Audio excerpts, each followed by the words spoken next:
할렐루야.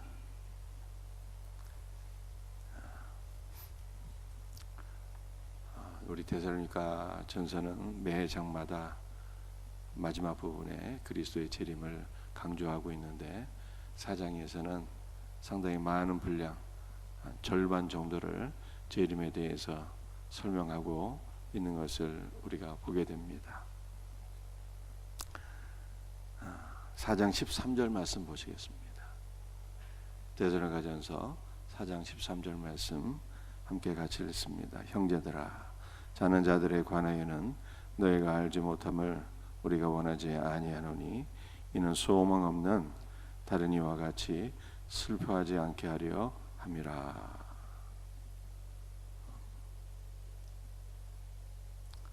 여러분들 어떠한 의미일까요? 형제들아, 자는 자들에 관하여 내가 너희에게 설명해 주기를 원한다, 이렇게 말씀하고 있는데요. 이 자는 자들은 죽은 자들을 의미하는 것입니다.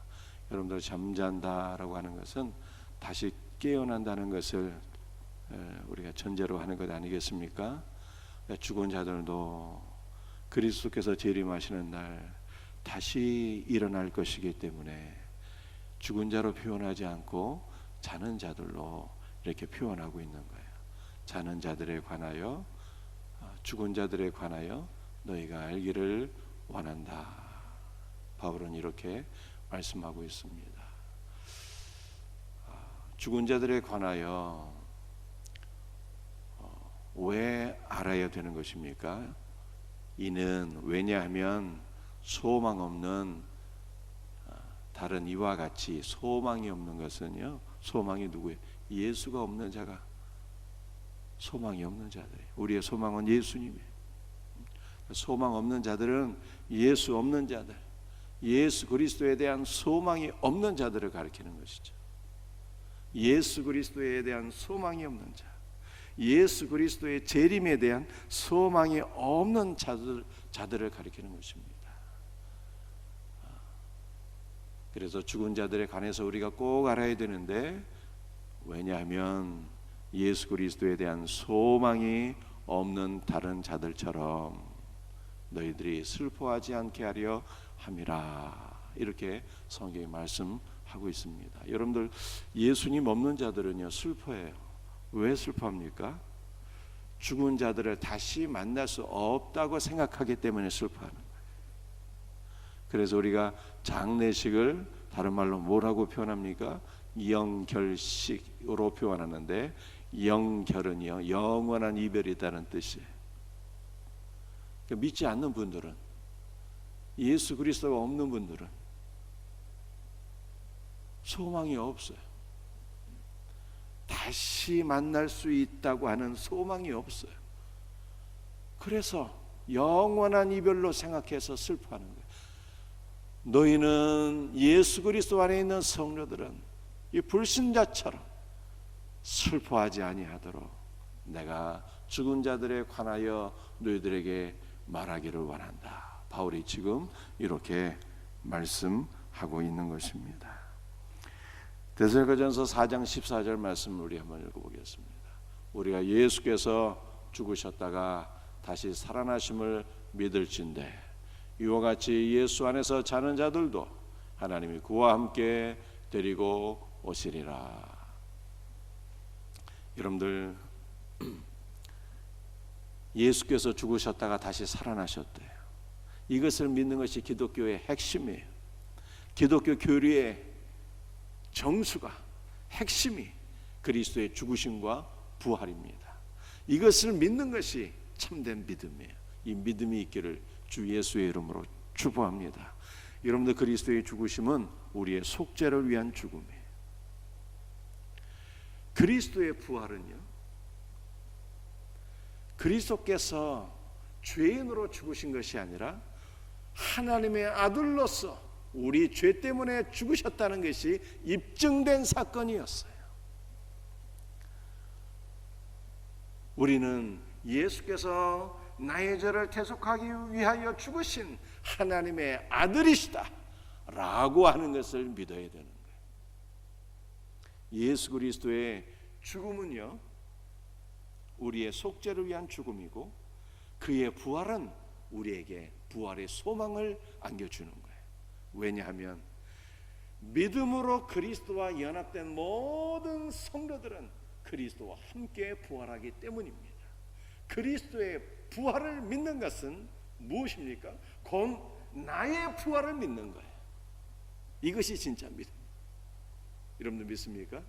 그리스도께서 다시 살아나셨다는 것을 믿는다는 것은 그리스도와 연합된 내가 다시 살아난다는 것이고 그리스도와 연합된 우리 모든 성도들 그리스도 안에서 부활한다는 것을 의미하는 거예요. 그래서 이렇게 말씀하고 있습니다. 우리가 예수께서 죽으셨다가 다시 살아나심을 믿을진대 이와 같이 예수 안에서 자는 자들도, 예수 안에서 자는 자들은 누구를 가리키는 것입니까? 자는 자들이 예수 안에서 자는 자들, 죽은 자들을 가리키는 거예요. 그런데 예수 안에서라고 있잖아요. 예수 안에서, 이것은 예수와 함께 또 예수님 때문에 죽은 자들이에요. 누구를 가리키는 거예요? 예수님 때문에 죽은 자들, 순교자들, 그리고 우리 모든 성도들을 가리키는 거예요. 여러분들 성도는 어떠한 존재입니까? 예수님 때문에 살고 예수님 때문에 죽는 자들, 살아도 주를 위하여 살고 죽어도 주를 위하여 죽는 자들, 이 사람들이 성도예요. 성도. 그러므로 저와 여러분들도 어떠한 사람이 되어야 하는 것입니까? 살아도 주를 위하여 살고 죽어도 주를 위하여 죽어야 되는 거예요. 이것이 참된 성도인 것입니다. 여러분들, 우리의 사는 목적은 오직 그리스도예요. 나의 야망의 성취를 위해서 그리스도를 이용하는 것은 성도가 아니고 우리의 삶의 목적이 오직 그리스도인 자, 이것이 성도예요. 이것이 바로 예수 안에서 자는 자들이에요. 예수 안에서 자는 자들, 우리 모든 성도들은 어떻게 된다는 거예요? 하나님이 그와 함께 데리고 오신다는 거예요. 하나님이 그와 함께는 누구? 예수님께서 재림하시는 날 주 안에서 자는 모든 성도들을 데리고 오신대요. 그런데 이 말씀은요, 하나님이 그와 함께 데리고 오시리라, 예수 그리스도 안에서 죽은 모든 자들이 예수께서 재림하시는 날 주님께서 데리고 오신다는 거예요. 그런데 이 말은 언뜻 보게 되면은 4장 16절에 나타난 말씀과는 조금 모순된다 이렇게 여겨질 수가 있어요. 그리스도 안에서 죽은 자들이 먼저 일어난다는 말씀이 4장 16절에 기록되어 있거든요. 그러니까 14절에서는 데리고 오시는데 16절에서는 죽은 자들이 먼저 일어난대요. 이게 뭐가 맞는 것입니까?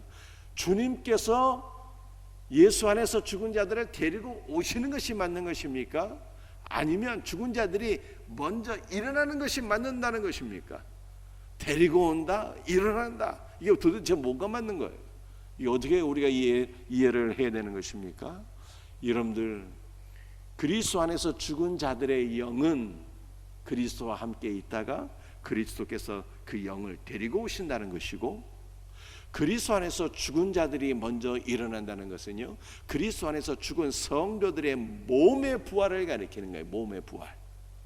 그래서 예수께서 재림하실 때 죽은 자의 영은 그리스도와 함께 재림하고 몸은 부활해서 어떠한 형태로 사망했든지 장례식을 치렀든지 매장을 했든지 화장을 했든지 예수께서 재림하시는 날 성도의 죽은 몸이 다시 일어나서 영혼과 육신이 다시 재결합하게 되는, 그러므로 신령한 몸으로, 예수 그리스도와 같은 신령한 몸으로 다시 부활하게 되는 그러한 역사가 있게 될 것을 말씀하고 있는 거예요. 이 소망이 너에게 있기를 원하노라, 이렇게 말씀하고 있어요. 이 소망이 없는 자들은 예수 없는 불신자들, 이것을 알지 못하는 자들은 슬퍼하는데 너희들은 불신자처럼 슬퍼하지 말아라. 우리에게는 다시 만날 소망이 있다는 거예요.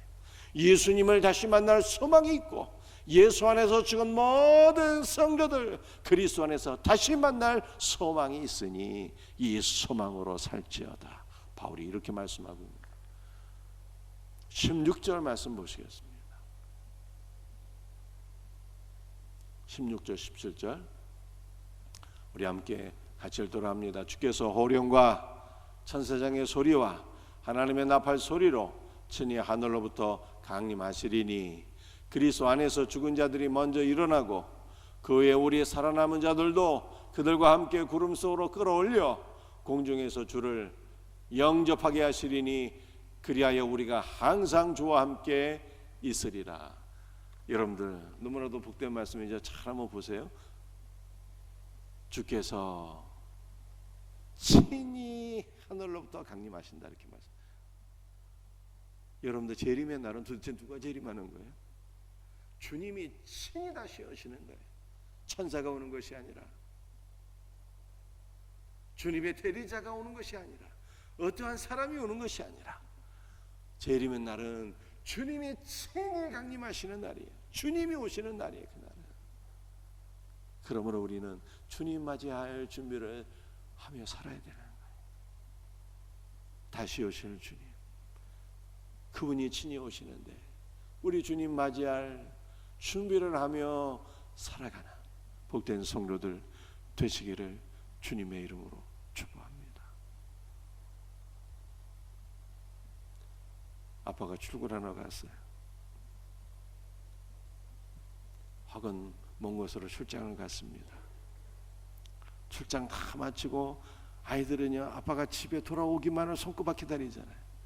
왜냐면 아빠가 먼 곳으로 출장을 갔는데 올 때는 뭐 갖고 옵니까? 선물 사가지고 오잖아요. 아이들이 언제 아빠가 돌아오나 날짜 손꼽아 기다리는 것처럼 우리는 예수님이 언제 오시려나, 우리 주님 언제 오시려나 손꼽아 기다리는 우리 성도들이 되셔야 되는 거예요. 그런데 주님께서 어떻게 오시는? 호령으로 오신다. 호령. 호령은 명령이에요. 명령. 무슨 명령일까요? 주님께서 다시 오시는 그날에 주 안에서 사는 모든 성도들의 이름을 불러주시고 아무개야 일어나라 말씀하시는 거예요. 마치 무엇처럼? 주 안에서 죽은 나사로가 무덤에 들어간 지 나흘이나 되었는데 주님께서 그의 이름을 부르시며 명령하셨어요. 나사로야 나오너라 명령하셨을 때 나사로가 다시 일어나서 무덤에서 걸어 나온 것처럼 주님께서 우리 각 사람의 이름을 부르시며 명령하시는 거예요. 아무개야 일어나라. 그러면 우리가 주님의 명령을 듣고 죽은 자들이 다 각각 일어나게 될 것을 말씀하고 있는 거예요. 천사장의 소리, 여러분들 천사장은 그리스도의 심부름꾼이잖아요. 대리자예요. 이 천사장의 소리도 주님의 호령을 대언하는 것이죠. 천사장이 주님의 호령을 대언하게 될 때 죽은 자들이 다 주 안에서 일어나게 되는 거예요. 하나님의 나팔 소리가 있대요. 여러분들 성경에 보니까 두 종류의 나팔이 있어요. 두 종류의 나팔. 하나의 나팔은요 순양의 뿔로 만들어진 나팔이고 하나는 은나팔이에요. 은나팔은 행진할 때, 행군할 때, 전쟁할 때, 하나님의 도우심을 간절히 사모할 때 은나팔을 불며 주님께서 역사하시는 거예요. 그런데 여기 나팔은 무슨 나팔인가 하면 은나팔이 아니라 순양의 뿔로 만들어진 나팔이에요. 이 순양의 뿔나팔은 그리스도의 죽음과 부활을 가리키는 거예요. 복음의 나팔인 것입니다. 복음의 나팔 소리와 함께 죽은 자들이 다 부활하게 되는 거예요. 그러므로 우리 모든 성도들은요 날마다 말씀 안에서 복음의 나팔을 들어야 되는 거예요. 복음의 나팔을 듣는 자들의 영이 날마다 그리스도 예수 안에서 회복되는 거예요. 복음의 나팔 소리를 듣는 성도들의 영이 정말에 다시 부활하게 될 것을 믿으시길 바랍니다. 친히 하늘로부터 강림하시리니 그리스도 안에서 죽은 자들이 먼저 일어나고 그 후에 우리 살아남은 자들도 그들과 함께 구름 속으로 끌어올려 여러분들 잘 들어보세요. 구름 속으로 끌어올린다. 끌어올려. 그 여러분들 휴거란 책이 있었는데 이 휴거의 근거가 되는 말씀이 끌어올리는 거예요. 주님의 명령으로 다시 죽은 자들이 일어날 뿐만 아니라 공중으로 끌어올려. 공중 끌어올려. 마치 무엇과 같이 엘리야가 부활 승천하는 것 같이 주님께서 불말과 불수레를 보내셔서 엘리야가 불말과 불수레를 타고 하늘로 승천한 것 같이 우리가 공중으로 끌어올려지게 된다. 이렇게 말씀합니다. 구름 속으로 끌어올려지게 된다. 여러분들 구름은 무엇입니까? 우리 예수님께서 사도행전 1장 말씀을 보게 되면 구름을 타고 승천하셨는데 제자들에게 말씀하시기를, 천사가 제자들에게 말씀하시기를 너희들이 본 그대로 예수님 다시 오신다 그랬어요.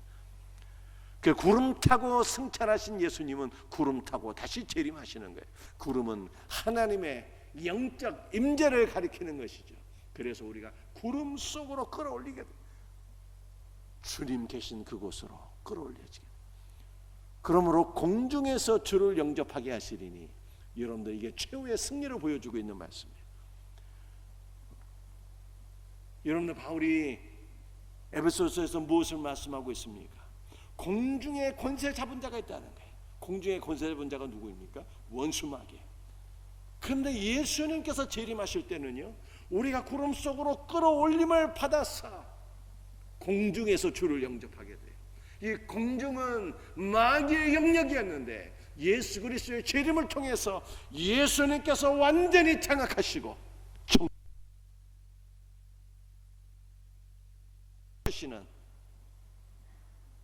장소가 된 거예요. 예수 그리스도의 재림을 통해서 우리는 완전한 승리를 그리스도 안에서 누리게 되는 것입니다. 공중에서 주를 영접하게 하시리니 그리하여 우리가 항상 주와 함께 있으리라. 이렇게 말씀합니다. 항상 내가 세상 끝날까지 너희와 함께 있으리라. 예수님께서 마태복음 28장에서 이렇게 약속해 주셨는데 그 말씀이 바로 우리 주님 재림하시는 그날 우리에게 영원히 성취가 되어서 우리가 항상 영원히 주님과 함께 있게 된다라고 하는 것을 말씀하고 있는 거예요. 이 소망이 너에게 있기를 원하노라. 바울은 이렇게 말씀하고 계세요. 사랑하는 성도들이요, 이 소망이 있을 때 우리는 기쁨으로 살 수 있습니다. 감사함으로 살 수 있습니다. 소망 가운데 살 수 있습니다. 경건하게 살 수 있습니다. 거룩하게 살 수 있습니다. 주님을 위하여 재림을 맞이할 준비를 하면서 살아갈 수 있는 것입니다. 오늘 하루도 주님 맞을 소망을 갖고 준비하며 삽시다. 거룩하게 살고 사명에 충성하며 살고 주님 맞이할 준비하며 소망 가운데 믿음으로 살아가는 복된 성도들 다 되시기를 주 예수의 이름으로 축복합니다. 기도하시겠어요?